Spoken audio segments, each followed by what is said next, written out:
Bwana Yesu asifiwe, watumishi wa Mungu. Tunamshukuru Mungu ambaye ametusaidia kuwa tena mbele yake magharibi ya leo, na tunataka kulitoa neno la Mungu. Acha tuombe Mungu. Baba Mungu, katika jina la Yesu Kristo, tunakushukuru kwa maana unatujua. Tunakushukuru maana unajua kila mmoja katika kundi hili, unajua na jina lake. Asante maana sai tunataka kusikia neno lako. Tunajua katika maombi sisi tunaongea na wewe, lakini katika neno lako wewe unaongea na sisi. Kila ambaye atakayelisikia lipate kuumba miujiza, lipate kufanya kitu katika maisha yake, kwa jina la Yesu Kristo, amen. Nakuya muda kama huu kuleta neno la Mungu tulione katika Yoshua sura yake ya 6 na mstari wa 22.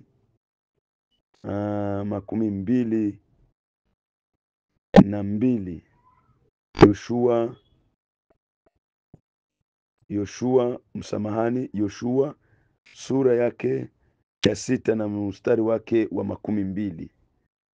6 mstari wa 22 ya Yoshua, tunasoma katika jina la Yesu Kristo.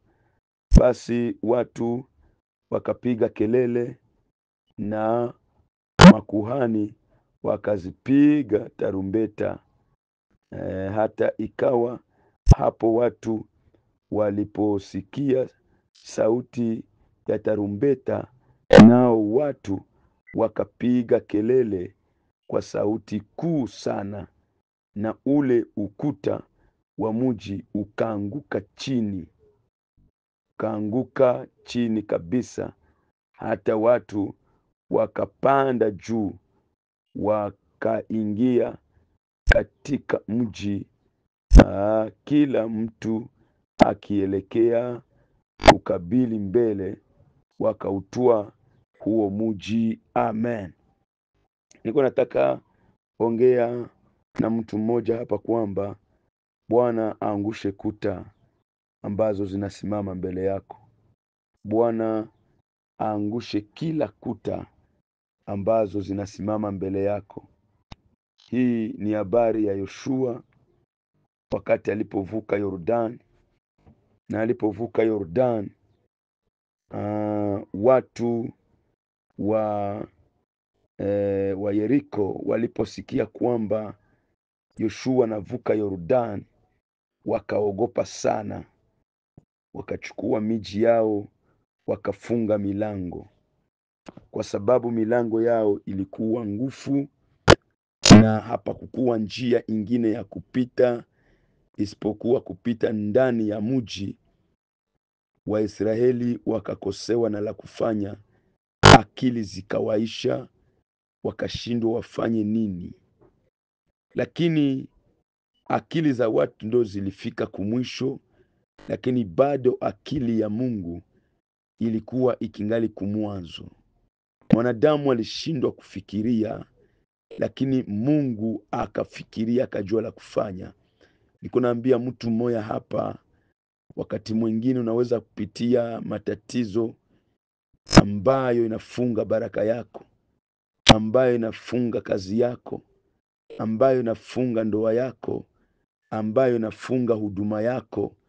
Unatumikisha uwezo wowote, vinashindikana. Unasikia kwamba akili zinafika kumwisho, lakini bado acha nikuambie kwamba yako ndiyo imefika kumwisho, lakini bado akili ya Mungu haijafika kwa mwisho. Haleluya. Bado akili ya Mungu kingali nafikiria njia ya kupitia. Bado akili ya Mungu ikingaliki na leta majibu ya kwenye utapita. Mungu ambaye tunaamini, usikate tamaa, maana yeye atatupasulia njia mahali tutapita ili tufikie mafanikio. Bwana Yesu asifiwe. Na Israeli walikaa wako na wanapiga kambi nje ya mji wa Yeriko. Wako nafasi moja. Biblia inasema siku moja ambayo hawakukuwa na zania, Yoshua alikuwa anatembea, akakutanana na mtu ambaye amevaa sare ya kijeshi, amevaa teni na alikuwa na upanga. Alikuwa kama mwenye anaenea iko katika hali ya kuenda kwenye vita. Na Yoshua alipomwangalia mzuri, hakumjua, hakumwelewa, lakini nampenda Yoshua. Mbele ya kupigana naye hakukuwa kama Yakobo, sababu Yakobo yeye alikutanana na mtu na akashindana naye, lakini Yoshua hakushindana naye, lakini aliuliza jina lake. Bwana Yesu atusaidie. Yoshua kamuuliza jina, aseme wewe uko nani, na je uko upande wetu au uko upande wa maadui? Unajua, mbele ya kupigana na mtu lazima ujue upande gani aliko. Unaweza kumshambulia, kumbe yeye ndiye anakia kusaidia. Unaweza kupigana naye, kumbe yeye ndiyo msaada wako. Unaweza kreye vita na yeye, kumbe yeye ndio mwenye iko na kuya kukupatia majibu ya Mungu kutoka mbinguni. Niko naambia mtu mmoja hapa, katika shida zako, kutanana na mtu ambaye Mungu ametuma ili upate majibu ya mahitaji yako. Labda siku nyingi umejiuliza, nani nitakutanana naye, nani atakuwa sababu ya jibu ya mahitaji yangu? Acha nikwambie kwamba mbingu zitume mtu leo ambaye atakutanana na wewe kukupatia jibu ya mahitaji yako. Mbingu zitume malaika leo ambaye atakupatia jibu ya mahitaji yako. Ya Bwana Yesu asifiwe sana. Yoshua namuuliza, wewe uko upande gani? Je, upande wetu wala upande wa maadui? Ule Bwana akamwambia hivi, Yoshua, vua viatu vyako, mahali hapa ni patakatifu. Mimi ni amiri amiri jeshi la mbinguni, amiri jeshi la mbinguni. ya Yoshua aseme akapomoka chini, akapiga magoti. Kisha kumbe mtu ambaye ametumwa, Mungu amempatia mission ya kukia kumpatia pla ya kubomoa kuta ambazo zimesimama ili wasipate kupita. Mungu akutumie mtu wa kukupatia strateji ya kutoka mwiyo vita. Mungu akupatie mtu wa kukupatia strateji ya kupata majibu ya maprobleme yako ambayo unakuwa nayo. Bwana Yesu atusaidie sana. Bwana Yesu atusaidie sana. Yoshua alipoambiliwa na huyu mtu kadiri watafanya, huyu mtu akamwambia, utachukua watu na wale watu mtaenda nao, unachukua na makuhani na wale makuhani mtaenda nao na maskari, mtazunguka. Haleluya, mtazunguka ule muji mara 7. Munaenda mnazunguka, turu ya kwanza munakaa, turu ya pili munakaa, turu ya tatu munakaa, turu ya 4 munakaa, turu ya 5 munakaa, turu ya 6 munakaa, turu ya 7.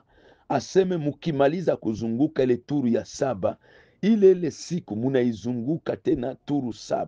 Kwa ile siku ya 7 mukiizunguka, aseme munaizunguka tena turu 7 kwa ile siku.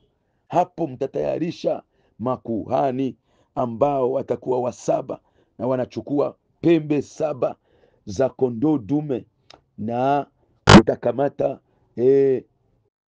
watu ambao watakuwa ni wanawake ambao watasimama pale kwa kupiga kelele, na watakapopiga zile tarumbeta, aseme watu watapiga kelele sana na kuta za Yeriko zitabomolewa. Acha nikwambie kwamba kuna kuta zinasimama katika maisha yako. Bwana kupe uwezo ya kubomola kuta. Kuna kuta za magonjwa zinasimama mbele yako. Kuna kuta za vita zinasimama mbele yako. Kuna kuta za umasikini zinasimama mbele yako. Kuna kuta za mikoshi ya jamaa, malediction ya jamaa inasimama, laana za damu zinasimama mbele yako. Hata ufanye hiki havitaendeka, hata uguse hiki, ukifika mbele ya watu hakuna watakupenda, wote wanakuchukia.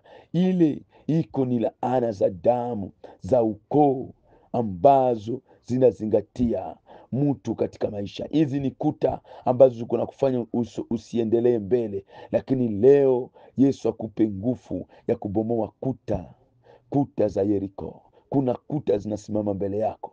Biblia inasema walipopiga tarumbeta, waseme wakapiga na kelele, kuta zikabomoka.